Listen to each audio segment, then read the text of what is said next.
Ba-ding! Well, howdy, howdy, howdy, nearly senior citizen here. Greetings, boys, girls, and all of our non-binary friends, and welcome to this brand new day. It is gray and dim. Well, not that dim, but wet, and it's probably going to be raining all day today, so thumbs up for that. Still, it's coldish. I slept surprisingly well last night, but then I was exhausted, so thumbs up for that. Hopefully you have slept and are feeling good today. That would be a very good thing. And of course, front-loading of videos. Hey, if you could toss me a like, that'd be very cool. If you could subscribe to the channel, that would be very awesome. If you could leave me a comment, that would be double plus good. And even though I can't put my list of Patreon patrons up here on the screen, as I usually like to do, because I'm using the PlayStation for a Share Factory. These are 4 more of my Patreon patrons. Thank you, each and every one of you. It is greatly, greatly appreciated. I and my aging pet enjoy metabolizing. If you would like to help keep me and my aging pet metabolizing, I have links to the Patreon in the video description, along with a PayPal for possible donations, and an Amazon wishlist link that I still have to desperately update, so it's not ready yet. Yay! But thumbs up, thank you. Front loading of video is over. Thumbs up. Now, of course, I'm going to talk about my leg. I don't know what to do. I didn't go to the ER over the weekend. I'm still not sure if I should go. Because while it's not healed up, it's still kind of slowly getting better. When I wake up in the morning, yeah, my leg is a little bit swollen. Not bad. Yeah, when I get up, and then I put on my support stockings and stuff, my leg swells up badly. But it's a generalized and not local swelling, which means, it's not an infection because the swollen part isn't all red and heated. Because, and this is the part that I worry about with this, some 20 years back, I got cellulitis so bad that it looked like someone had taken hot clothing irons and had seared the insides of my inner thighs. They were black where the lymph nodes were. It burnt out my lymph system, and your lymph system is very important in moving all sorts of things, like with your immune system, and also moving fluids throughout your system. If you don't have a well-functioning lymph system, you're really going to be accumulating fluid in your lower limbs. Well, over the 2 decades, I've been slowly getting better. It used to be without support stockings, my legs would swell up so that my calves looked like my thighs. And my thighs, luckily, didn't swell up. It was all below the knees. But, it was bad. And my feet went from, like this to meat pumpkins. It was horrific. And so slowly over the past 20 years, it's gotten better. I can sometimes, before I got cellulitis again, I could go until like 5 o'clock in the afternoon and I'd have swelling, but not bad swelling. Now, that leg swells up big, but it's not sore in all of that swelling, so it could well be just I'd have to wait for my lymph system to heal up again. It is still tender to the touch around the ankle. It is still red in spots. But it's not as bad. And the reason, really, that I don't know what sort of decision to make on this is back when I first got cellulitis and all of that, after the very first time when I got cellulitis in my hand, I got bit on the back of my hand by a cat. And within hours, I had to be in the emergency room because my entire hand had swollen up and was red from cellulitis. From there, I started getting cellulitis in my legs all the time, worse and worse, to the point that I would get cellulitis, the physical symptoms of cellulitis at 8 o'clock in the morning. And then at 2 o'clock in the afternoon, I would be near 105 degree temperature with multiple IV antibiotics going into me, fighting for my life with my legs swollen up so that it's, once again, my calf looked like my thigh and my thigh was swollen up. I would go 6 hours from physical presentation to I don't know if I'm going to live or not. The fact that I've been a month and a half with this and it hasn't been anything more than, yeah, draining, but I'm still surviving is weird, and I don't know how to gauge that. I've never had cellulitis except for this year where it hasn't been immediately life-threatening. So I don't know if that is bad or if now it is to be expected and my immune system can take care of it. I honestly don't know how to judge that. And if I go to the ER and it goes to the VA and it's decided that, well, you know, you were getting better, you didn't need to go, then I gotta pay for the ER visit. Right now they're billing the VA and Medicare. So, I honestly don't know. And I live in the United States, where money is king. Over half the United States lives paycheck to paycheck, where one bad thing happens and you are gone financially. The rails, well, there are platforms of financial stability all around the world. You are born into a financial zone. In the United States, those platforms are very, very rickety. There's no side rails, and they are moving in the wind. If you want to try and move upward, those ramps are greased, and again, there are no side rails. And when they are steep, so it's easy to slide downward. And if you don't have money in the United States, you don't count. Because literally, a poor black woman here in the United States did not know that she was ineligible to vote because she had like a felon status, I believe, something like that, had gotten out of jail or prison or some such. Did not know, registered to vote. They threw her in jail. And white politicians, their children, deliberately register to vote in multiple counties and vote. Voter fraud. Both of them, slap on the wrist, no real charges, don't do it again. If you got money, different judicial system. So, anyway, I don't know what to do with my leg, so on that, I have not been able to concentrate on my desktop unit.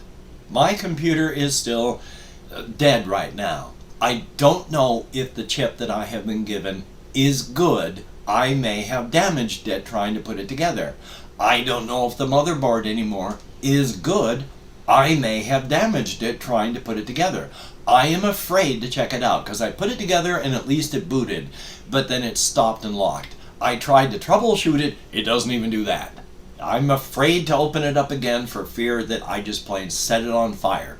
So I'm just going to get all of the pieces together, all of the documentation for the chip and the motherboard, and I'm just going to bring that and all the pieces and all the documentation down to this one place. They have said, and it makes sense, that they need to see the computer so that they can make an estimate. I'm not going to know how much this costs until it's all done, because I don't know if I need another chip. I don't know if I need another motherboard.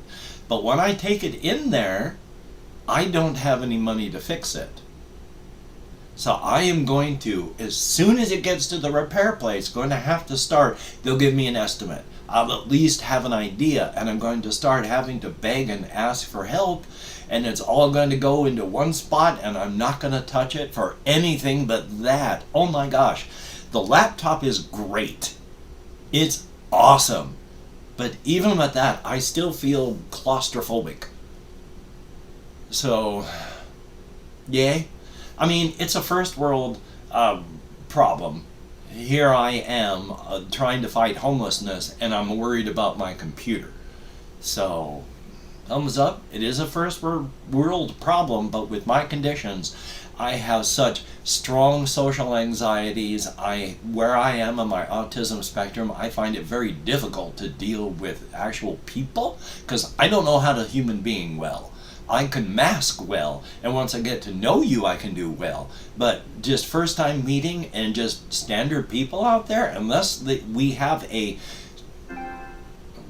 How about that? A gathered, a common, that's the word, common interest that I can geek out with and concentrate on while I talk with you to get to know you. I don't know how to human being. So it's hard. I am alone but not lonely as long as I have an internet connection to deal with the world. I am separate but not isolated as long as I have an internet connection to be with the world. When I don't, I am stuck and my mental health starts to degrade quickly. So, thumbs up and thank you, absolutely, each person that has helped me. I have 2 notebook type computers in case this one goes down, so I will not be doomed in case this goes down. The only issue that I'm worried about now is my housemates have said that the Comcast that they are paying for is too expensive. It's about $400 and some odd to pay for the Comcast. Comcast is part of the phone, the TV, and the internet. So if they stop paying for it, I'm offline and I can't pay for $400 to get online. So if I vanish, that's going to be very, very bad, because I'll have no internet connection and no real way to get one, and I'll have to go to the library so I can go online and try to at least talk to people that way.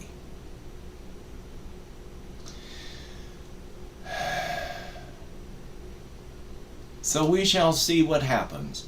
There are a lot of stressors going on in my life right now. I am still unsure whether I'm even going to be in a house or homeless. I don't know if my housemates are just going to suddenly move out and leave me stuck.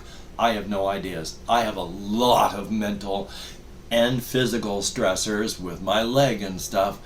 Oy vey. Thumbs up. I don't mean to be so depressing about things. Let me check my list and see if there's anything else I can talk about. Well, yes, and this is kind of depressing too. Because yesterday I had falling asleep problems in the first part of the day. I have been having so much insomnia and having so much of my bodily energy go to fighting this. I've just been exhausted. I've been falling asleep. I am glad that I managed to record something for the solo RPG stuff yesterday, and that was good. But then I had staying awake problems immediately afterward. When I woke up, I went down and took a shower. And when I was done, I was done. I was not only physically exhausted, I could barely keep my eyes open. I had used so much of my energy, I was ready to just fall onto the floor and just pass out. But I gathered up as much energy as I could. It took about an hour to get all that together, and then I walked down to Safeway and back because I needed some things, and I was just done. Normally I can take a shower and then an hour later I can make a 6 or 7 mile round trip to Walmart and back. It'll take me out, but I can do it. This time it was hard to even make it to Safeway, and that's only about a mile from here to there and back. Well, mile there, mile back. So, to be honest, I don't know how far it is. I know it's at least a mile. It might be a mile and a half. I should work that out on Google Maps. Anyway, though, so yeah, there's that. It's rough. It's hard. And again, I just don't know what to do. I don't know if I should let it go. I don't know if I should head in. I don't know. But I'm going to try and talk about some other things here. I don't have a ton, but some of the things that I have been thinking about. I have fallen in love with a name. So I think I'm going to have to come up with 2 different things. I have been thinking about the situation with Tarek, who is the snake cryptid, who is just a normal cryptid snake, like other cryptid snakes and cryptid jungle pigs and cryptid fish and cryptid jaguars and cryptid leopards and that sort of thing. Just a natural animal whose genetic structure was such that given the proper impetus, they too could have more of their genome expressed. Nobody, of course, knew this, and Tarek was happy just eating jungle pigs. They were kidnapped by a group of 3 brothers, and I've been trying to think of the brothers because they were in a dark carnival, and they basically tortured this poor thing. Now, they tortured it by feeding it human beings. Now, anything that a snake eats takes time to digest. It can take weeks. If you eat something big as a snake, it can take weeks to fully process. The bigger it is, the longer it takes. And it has to be done efficiently as such, because if it starts to rot inside the snake, that's bad, but it takes time. And so they kidnap Tarek, start feeding it people. It's painful because they're forcing it to eat far too many people every single day until they're ready. And the idea was that they were going to be a traveling carnival until Tarek gets loose and eats the brothers, at which point the stress they manifest, their genome expresses, and they become an actual human-level intelligence cryptid, which happens. I came up with the name of Bedlam, Hotchkiss, and Macabre, the traveling carnival and exotic performance spectacle. And I love that name way too much for the name of those 3 brothers and the carnival to use it on such bad people who are just going to get eaten anyway. So now I have to come up with a name for these 3 brothers, because now I've got the traveling carnival of Bedlam, Hotchkiss, and Macabre with their exotic performance spectacle that I want to explore. I had partially dealt with this a couple months back, dealing with the ideas of dark carnivals, where a dark carnival would have 2 parts to it. One, just the normal matter carnival, where normal people could come in, have fun, spend money, do things. But then there's the second half of the carnival, where it's all cryptid material with cryptids.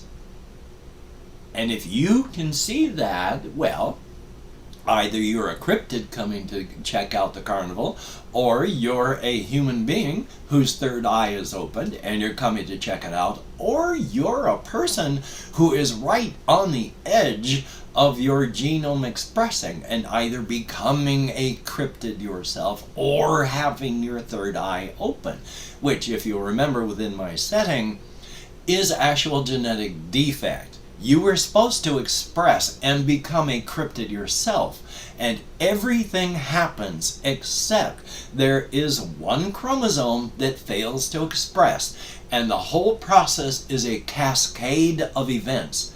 And without this happening, it falters, fails, and stops before you fully manifest.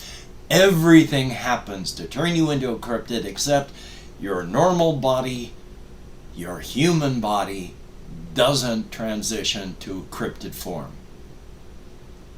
So your third eye is opened, and you can interact and deal with the cryptid world, but you didn't become one. You should have, but you didn't. So you're a human being, and you can interact with the cryptid world. Or in this case, a dark carnival, where you can head on in. Where, if you're about to manifest, you do get flashes and times when you're just about to transition and you do interact. If you're real close and you're there, you can feel all of that happening. But you don't know what's happening because you just feel good. You start to feel stoned, really stoned.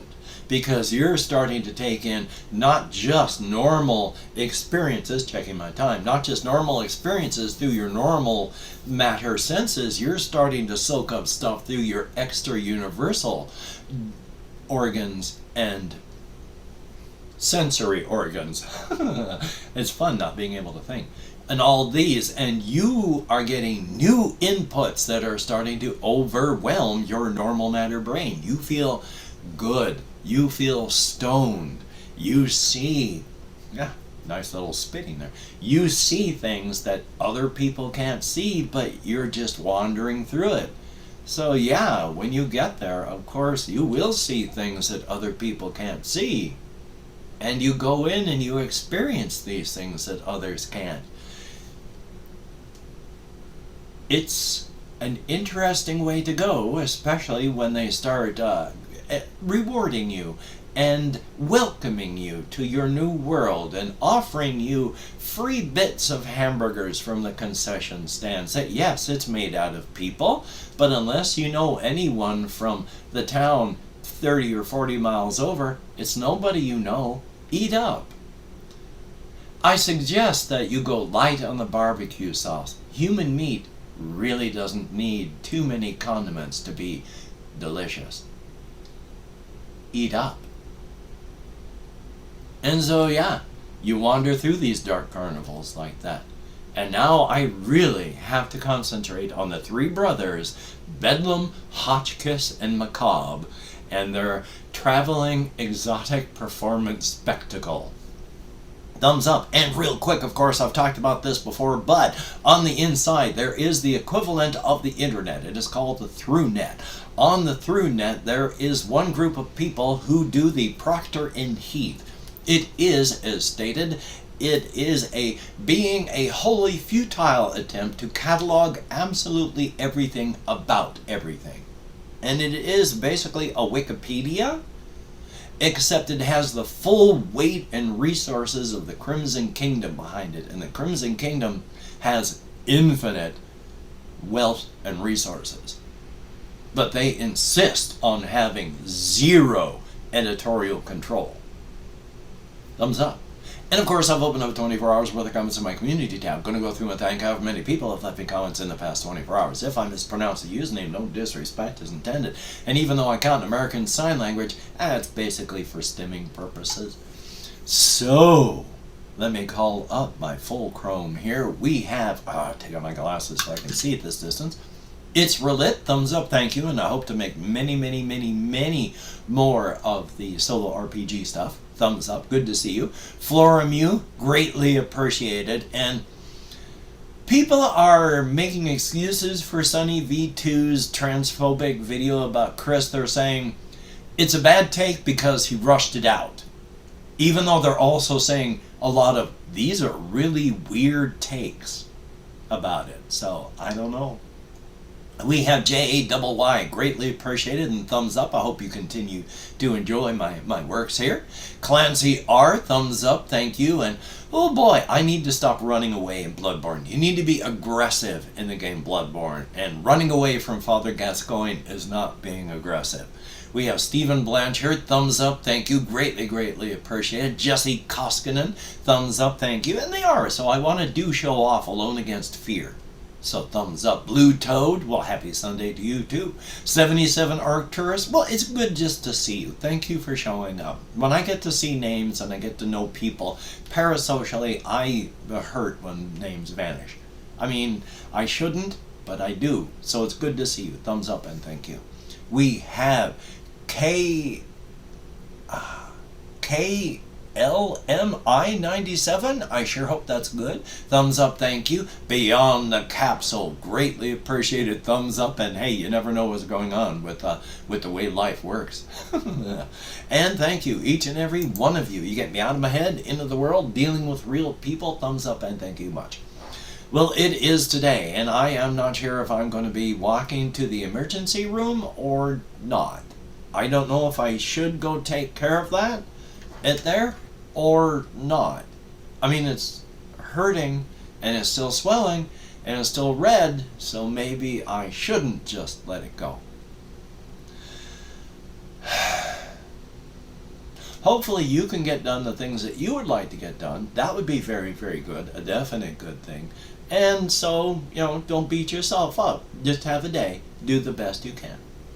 I still need to come up with some kind of routine to end these things, because I'm just left on a hook, dangling myself, unsure, dangling, myself, as I am unsure still. I mean, like I say, it's funny that I'm ending them this way. To me, I have a bizarre sense of humor. I find the weirdest things funny. But, it's not going to be funny forever. I mean, it's already lost half of the humor potential for me. So, you take care. Have a great day today. I will see you on the flip side, and that at least is a very good thing.